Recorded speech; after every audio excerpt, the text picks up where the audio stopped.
Hey YouTube, today I'll be doing an unboxing of the ASRock Z77 Extreme 6 motherboard with 555 X-Fast LAN, X-Fast USB, and X-Fast RAM. The information YouTube channel of ASRock uploaded a few videos about the products, well, the 555. Anyway, let's have a look around the box. It's compatible with Windows 7 and it's compatible with Windows 8 with the BIOS update, drivers and all that. It supports ATI or AMD Crossfire, NVIDIA SLI, supports all the second and third generation Intel Core processors that use the 1155 LGA 1155 socket, and it has the Z77 chipset.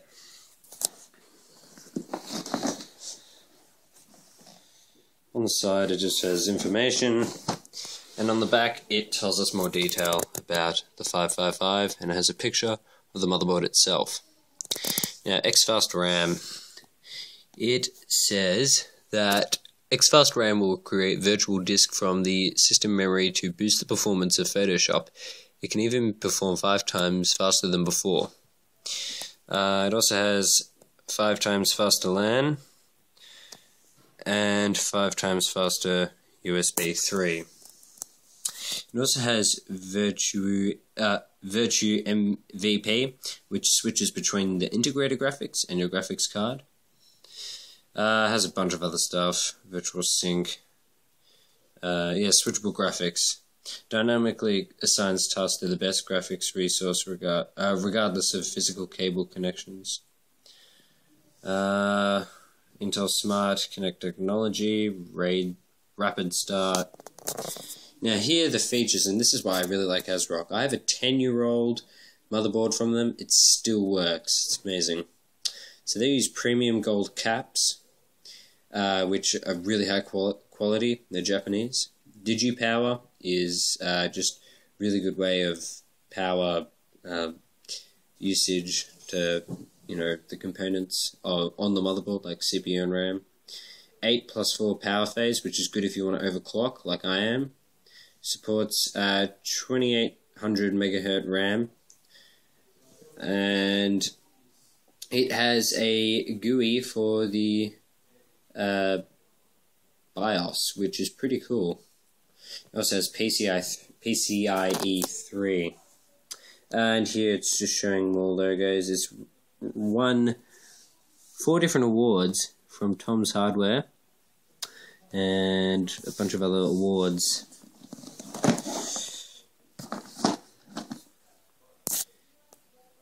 Here it just says Extreme 6 ASRock Z77 la-di-da-di-da. Now let's open it.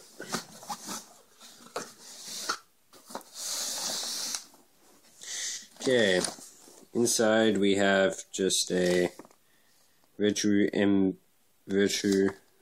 know how to pronounce it. Anyway, just a piece of paper. Another piece of paper, just talking about the 555.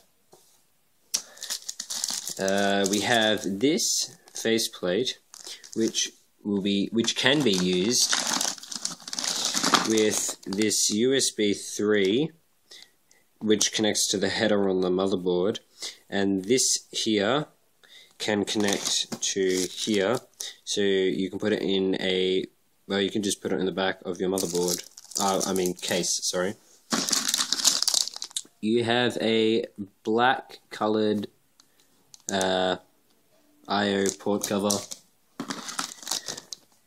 You've got a SATA 3 6GB/second cables. Looks like there's 2 in here with the L-shaped connector.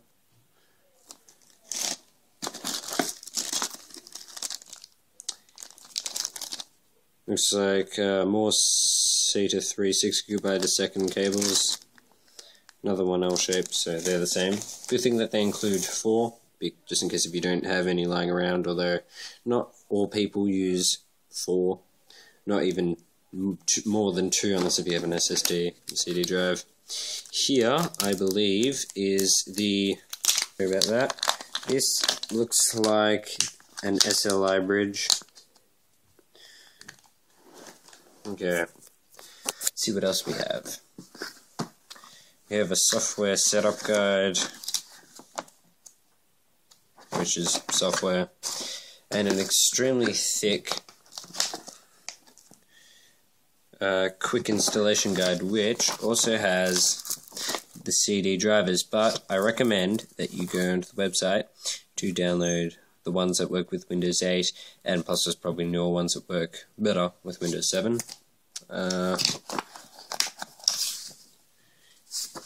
Warranty commitment card, and the manual itself. Now let's get to the motherboard. This thing sure is big. Oh, there we go, focus.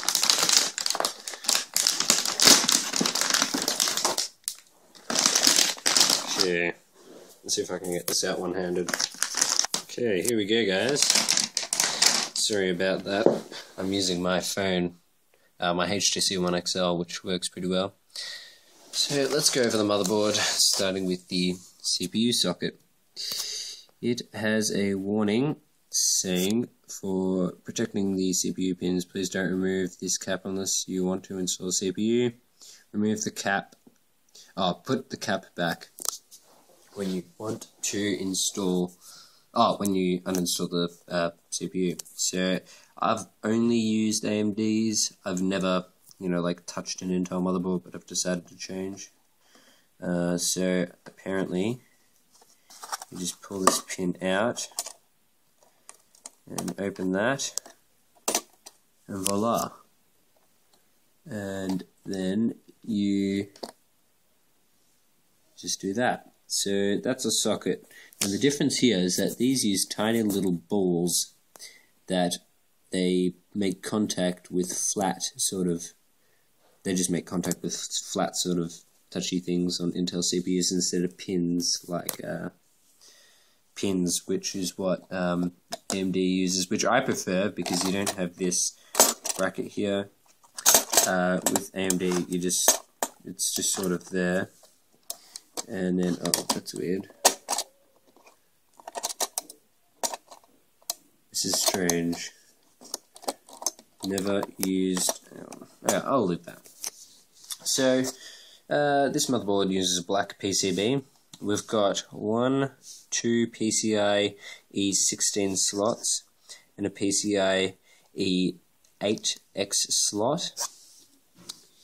Here it looks like we have HD audio, Comlink 1, floppy, which is interesting.